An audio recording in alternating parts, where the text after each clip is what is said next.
మీ favourite subject ఏంటంటే చాలా కొద్దిమంది మాత్రమే మ్యాథ్స్ అని చెప్తారు. సో, మరి కొంతమంది మ్యాథ్స్ అంటే భయపడో లేకపోతే సరైన అట్మాస్ఫియర్ కలిగించకపోవడం వలనో మ్యాథ్స్ అంటే భయపడుతూ ఉంటారు. సో, అటువంటి బ్యాక్వర్డ్స్ విద్యార్థుల కోసం మాత్రమే ఎస్పెషల్లీ ఈ వీడియో చేయడం జరిగింది. ఇది పేరెంట్స్ కూడా చాలా చక్కగా యూజ్‌ఫుల్ అవుతుంది. చక్కనైనటువంటి బ్రెయిన్ టెస్ట్‌లు, మ్యాథ్ యాక్టివిటీస్ అన్నీ కూడా ఇందులో ఇంక్లూడ్ చేయడం జరిగింది. ఎప్పుడు కూడా పిల్లలు దయచేసి కంపేర్ చేయొద్దు. అలా ఆ పిల్లలు బాగా చదువుతారు, మీరు చదవట్లేదని చెప్పకండి. సో, మీకు వీలైనంత మట్టుగా వాళ్ళకి ఎటువంటి యాక్టివిటీస్ మనం నేర్పిస్తే, మనం కూడా దగ్గర కూర్చొని పెట్టి వాళ్ళకి నేర్పించినట్లయితే, వాళ్ళు మ్యాథ్స్ వైపు అట్రాక్ట్ అవుతారో అటువంటి యాక్టివిటీస్ వాళ్ళతో చేయించాలి. అంటే ఈజీ టు డిఫికల్టీ వైపు ఎప్పుడు కూడా ప్రయత్నం చేయాలి. మరి అటువంటి ఉద్దేశంతోనే ఈ వీడియో చేయడం జరిగింది. ఇది పార్ట్ 1. మీరు దీనికి మంచి రెస్పాన్స్ చూస్తే అలాగా అదే సిరీస్‌ని కంటిన్యూ కూడా చేస్తానని. మరి అందులో మంచి మంచి యాక్టివిటీస్ ఉన్నాయి. మరి దయచేసి లాస్ట్ వరకు కూడా స్కిప్ చేయకుండా చూడండి. చూడండి, ఒక బ్రెయిన్ టెస్ట్. మీరు కూడా కొన్ని లాజికల్ టెస్ట్ చేయగలరు. ఎలాగో చూడండి. ఇక్కడ 1+2 = 30 వచ్చిందంట. 3+1 = 40 వచ్చిందంట. 3+4 = 70 వచ్చిందంట. మరి 3+2 అనేది ఎంత క్వశ్చన్ మార్క్ ఇచ్చాడు. మరి ఈ క్వశ్చన్ మార్క్ ప్లేస్లో మనం ఆన్సర్ రాయాలి. ఓకేనా? అయితే ఒకసారి మీరు బాగా అబ్జర్వ్ చేస్తే యాక్చువల్గా 1+2 1కి 2 యాడ్ చేస్తే ఎంత 3 కదా. మరి 3కి 1 యాడ్ చేస్తే ఎంత 4 కదా. మరి 4కి చూడండి, ఇక్కడ 3కి 4 యాడ్ చేస్తే 7 కదా. సో ఇక్కడ ఈ కేవలం ఈ జీరోస్ అనేవి మన బ్రెయిన్ టెస్ట్లో లాజికల్గా పెట్టాడనమాట. జస్ట్ అంటే 1+2 3 ఒక జీరో అనేది రైట్ సైడ్ యాడ్ చేశాడు. 3+1 = 4 ఒక జీరో జస్ట్ యాడ్ చేశాడు అనమాట, అంతే. అలాగే 3+4 7 జీరోని పక్కన యాడ్ చేసి 70 అయింది. సో మనం ఇప్పుడు ట్రిక్గా లాజికల్గా ఇప్పుడు ఏం చేయొచ్చు, 3కి 2 యాడ్ చేస్తే ఎంత 5. దాని పక్కన మనం ఈ మన్నింటికి కూడా జీరో యాడ్ చేసేది కాబట్టి మనం కూడా జీరోని యాడ్ చేస్తాం అనమాట. So that is 50. ఓకేనా? ఇలాంటిది మరొకటి చేద్దామా. 1కి 4 యాడ్ చేస్తే 5 వచ్చింది. ఓకే. మరి 2కి 5 యాడ్ చేస్తే 7 రావాలి, కానీ ఎంత ఇచ్చాడు ఇక్కడ 12 ఇచ్చాడు. అంటే ఇక్కడ డైరెక్ట్గా 2కి 5 యాడ్ చేసినట్లు కాదు. అలాగే 3కి 6 యాడ్ చేస్తే 9 రావాలి, 21 వచ్చింది కదా. అంటే ఇది డైరెక్ట్గా యాడ్ చేసింది కాదు, ఇంకేదో సంథింగ్ చెయ్యాలి. ఏంటి చేశాడో ఒకసారి ఆలోచిద్దాం. చూడండి, టేబుల్స్ని అప్లై చేద్దాం. ఫర్ ఎగ్జాంపుల్ ఈ 4 1 ఉంది కదా. 4 1 ఎంతమ్మా, 4 1 4. ఆ 4కి మళ్ళీ 1 యాడ్ చేద్దామా. 4కి 1 యాడ్ చేస్తే 5. సో అప్పుడు సరిపోతుందా. అంటే ఇక్కడ ఏం చేస్తున్నాం, 4కి 1 ముందు మనం యాడ్ చేయకుండా ఇంటూ చేద్దాం. 4 1 4. ఆ 4కి మళ్ళీ 1 యాడ్ చేయాలి, అప్పుడు 5 సరిపోతుంది. ఓకేనా? మరి ఆ కింద లేని కూడా అలా సరిపోతుందో చెక్ చేద్దాం. మళ్ళీ ఇక్కడ చూడండి, 5కి 2 యాడ్ చేయొద్దు, ఇంటూ చేద్దాం. 5 2 10. ఆ 10కి 2 యాడ్ చేయండి, 12 సరిపోతుంది కదా. నెక్స్ట్ అలాగే 3కి 6కి యాడ్ చేయొద్దు, ఇంటూ చేద్దాం. 6 3 18. 18కి 3 యాడ్ చేయండి, 21. ఇప్పుడు మీరు ఆన్సర్ ట్రై చేయాలి. 11కి 4ని యాడ్ చేయకుండా ఇంటూ చేయాలి. 11 4ని ఇంటూ చేసి మళ్ళీ 11ని యాడ్ చేయాలి. అలాగే ఆన్సర్ ట్రై చేయండి ఒకసారి. ఓకేనా? ట్రై చేసి కామెంట్ బాక్స్లో కామెంట్ చేయండి. ఓకేనా? ఓకే. అలాగే ఇక్కడ చూడండి, కొన్ని జామెట్రికల్ షేప్స్ కనిపిస్తున్నాయి కదా. ఇది ఒక ట్రయాంగిల్, ఇది ఒక రెక్టాంగిల్, ఇది ఒక స్క్వేర్, ఇది ఒక సర్కిల్.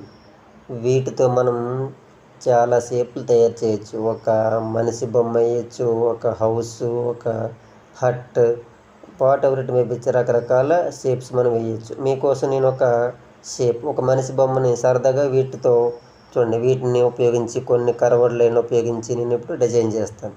మీరు కూడా నేను చెప్పిన మాదిరిగా చేయాలి. ఓకేనా? చేస్తారా మరి? మీరు ఒక వైట్ బుక్, ఒక పెన్సిల్ ఆర్ పెన్ను కానీ, అలాగే పెన్సిల్స్, కలర్ పెన్సిల్స్ ఉపయోగించి రెడీ ఉంచుకోవాలి. ఈ ట్రయాంగిల్, రెక్టాంగిల్, స్క్వేరు, ఒక సర్కిల్, వీటన్నిటితో ఇప్పుడు ఒక మంచి డయాగ్రామ్ వేస్తాను. చూడండి, ఫస్ట్ నేను ఒక సర్కిల్ గీసాను. ఓకేనా? ఆ సర్కిల్ కింద చూడండి ఒక రెక్టాంగిల్ మాదిరిగా గీస్తున్నాను.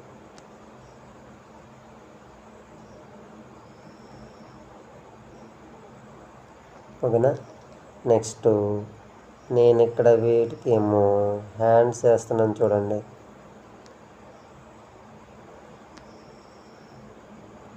ఓకేనా?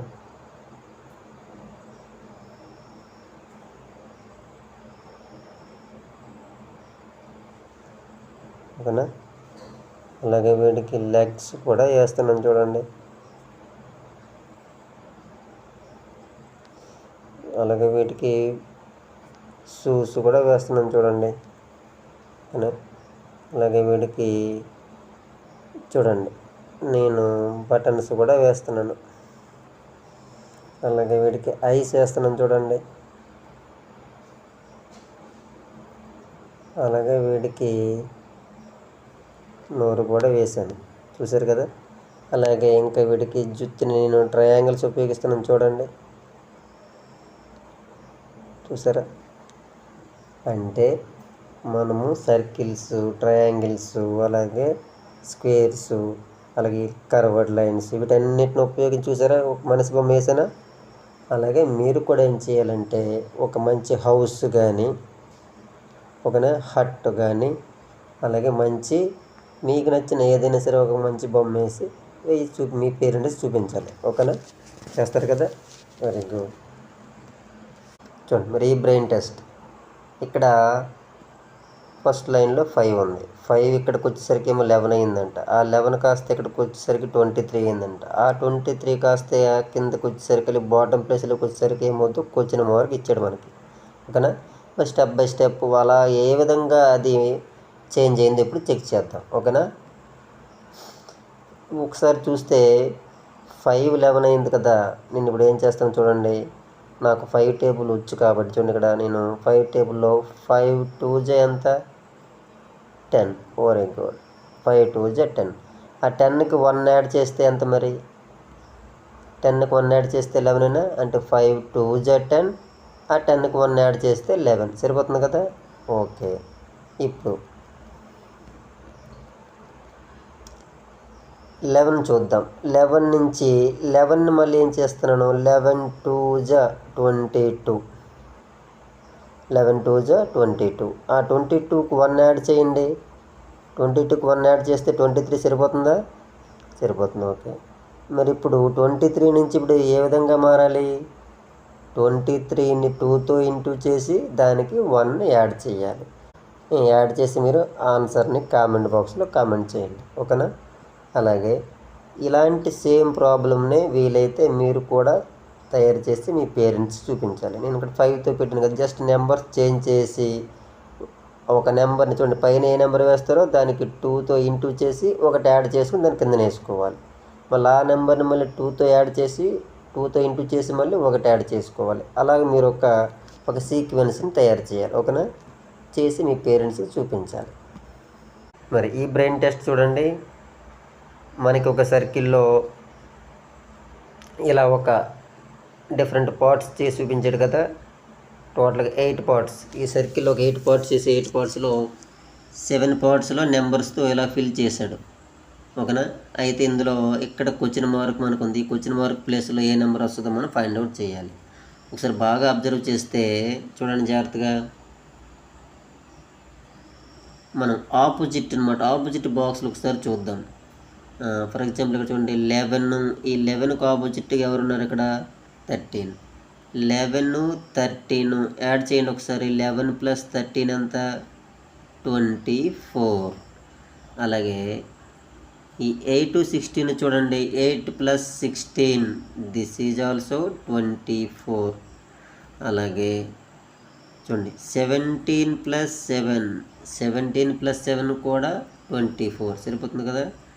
అయితే మనకి ఇప్పుడు కావాల్సింది ఈ 4కు ఆపోజిట్గా ఉన్నటువంటి క్వశ్చన్ మార్క్ ప్లేస్లో ఎంత అవుతుంది, 4కి ఎంత యాడ్ చేస్తే ఓకేనా అది 24 అవుతుంది. సో ఆన్సర్ చేసిన దాన్ని మీరు కామెంట్ బాక్స్లో కామెంట్ చేయండి. ఓకేనా. 2 నెంబర్లు చూడండి 3, 5 ఉన్నాయి, కిందేమో 16 ఉంది. ఈ 3కి 5కి 16కి ఒక రిలేషన్ ఖచ్చితంగా ఉంటుంది అనమాట. ఏంటా రిలేషన్ అనేది మనం జాగ్రత్తగా అబ్జర్వ్ చేయాలి. ఒకసారి మనం చూస్తే 3 5 ఎంత 3 5 చూడండి 3 5 15. ఆ 15కి 1 యాడ్ చేయండి. 3 5 15, 15కి 1 యాడ్ చేస్తే 16. ఓకేనా. అదే రూల్ ఇక్కడ అప్లై అవుతుందో లేదా పక్కన 4 6 4 ఎంత 24. ఆ 24కి 1 యాడ్ చేయండి 25 సరిపోతుంది కదా. సో కాబట్టి పై 2 నెంబర్ల నుంచి కింది నెంబర్ ఎలాగ వస్తుంది, ఈ 2 నెంబర్లు ఇంటూ చేసి 1 యాడ్ చేసుకోవాలి. కాబట్టి 8ని 5ని ఇంటూ చేసి దానికి 1 యాడ్ చేయండి. ఎంత? ఓకే, ఈ ఆన్సర్ని మీరు ఇక్కడ కామెంట్ బాక్స్లో కామెంట్ చేసి మీ పేరెంట్స్ చూపించాలి. తర్వాత ఈ బ్రెయిన్ టెస్ట్ చూడండి. ఇక్కడ ఒక రోజ్ ఫ్లవర్నేమో ఒక కేక్ ఈక్వల్గా తీసుకున్నాడు. అలాగే ఒక కేక్ ఏమో 100 రూపీస్ అని నెక్స్ట్ లైన్లో చూపించాడు. సో ఫస్ట్ లైన్లో ఒక 1 rose flower equal to 1 cake, the same cake is equal to 100 rupees అట. So what is the cost of 1 rose అన్నాడు. దీన్ని బట్టి మీకు ఏమర్థమవుతుందో చూడండి. రోజ్ కేక్కి ఈక్వల్ అయినప్పుడు, అదే కేక్ 100 రూపీస్కి ఈక్వల్ అయినప్పుడు మరి రోజ్ ఫ్లవర్ ఎంత కాస్ట్ పడాలి? ఎస్, కాబట్టి రోజ్ కూడా ఇదే కాస్ట్లో ఉంటుంది. అదేంటి మీరు కామెంట్ బాక్స్లో కామెంట్ చేయండి. ఇలాంటి ప్రశ్నలు మీరు సొంతంగా ఆ ఫ్లవర్ ప్లేస్లో, కేక్ ప్లేస్లో ఐటమ్స్ మార్చి మీ ఫ్రెండ్స్కి కూడా అడిగి మీరు కూడా వాళ్ళని కన్ఫ్యూజ్ చేయండి. ఓకేనా? చూడండి, ఈ బ్రెయిన్ టెస్ట్ చూడండి. Make 2 equal parts. ఈ ట్రయాంగిల్ అంటే ఎగ్జాక్ట్గా 2 ఈక్వల్ పార్ట్స్ చేయాలి. అందరూ చేయగలరు కదా. చూడండి, ఈ పైనుంచి చిన్నగా ఒక లైన్ గీస్తే 2 ఈక్వల్ పార్ట్స్ అయిపోతాయి. అంతేనా? సరిపోతుంది. ఇలా ట్రై చేయాలి. ఇలాగ మరికొన్ని డయాగ్రామ్స్ ఇచ్చి వాటిని 2 ఈక్వల్ పార్ట్స్ చేయమని మీరు మీ ఫ్రెండ్స్కి అడగాలి. ఈ స్క్వేర్ని 4 ఈక్వల్ పార్ట్స్ చేయాలి. ఎలా చేస్తాం? ఒకసారి ట్రై చేయండి. ఎస్, ఇప్పుడు నేను చూడండి వెర్టికల్గా ఒక లైన్ గీసాను, అలాగే హారిజెంటల్గా కూడా ఒక లైన్ గీసాను. ఇప్పుడు 4 ఈక్వల్ పార్ట్స్ అయ్యాయి కదా. అంతే. సో 1 2 3 4, 4 కూడా 4 ఈక్వల్ పార్ట్స్. అలాగే మరికొన్ని డయాగ్రామ్స్ గీసి ఇలా 4 ఈక్వల్ పార్ట్స్ మీరు ట్రై చేయాలి. సర్కిల్ని మీరు ఇప్పుడు 3 ఈక్వల్ పార్ట్స్గా చేయాలి. సో ఇది అంత ఈజీ కాదనమాట, కొంచెం జాగ్రత్తగా ఆలోచించి చేయాలి. ఓకేనా? మరి నేను ఎలా చేస్తున్నా చూడండి. ఇక్కడి నుంచి స్టార్ట్ చేసి సెంటర్గా చూడండి, ఎగ్జాక్ట్గా సెంటర్ పాయింట్ వరకు గీసి అలా గ్యాప్ ఇచ్చాను. సో లెఫ్ట్ సైడ్ ఒకటి, రైట్ సైడ్ ఒకటి. సో ఇలా గీస్తే ఇప్పుడు 3 ఈక్వల్ పార్ట్స్ అయిందా? 1 2 3. సో ఇలాగ మీ ఫ్రెండ్స్కి కూడా ఈ విధంగా సర్కిల్ ఇచ్చి 3 ఈక్వల్ పార్ట్స్ చేయమని చెప్పండి.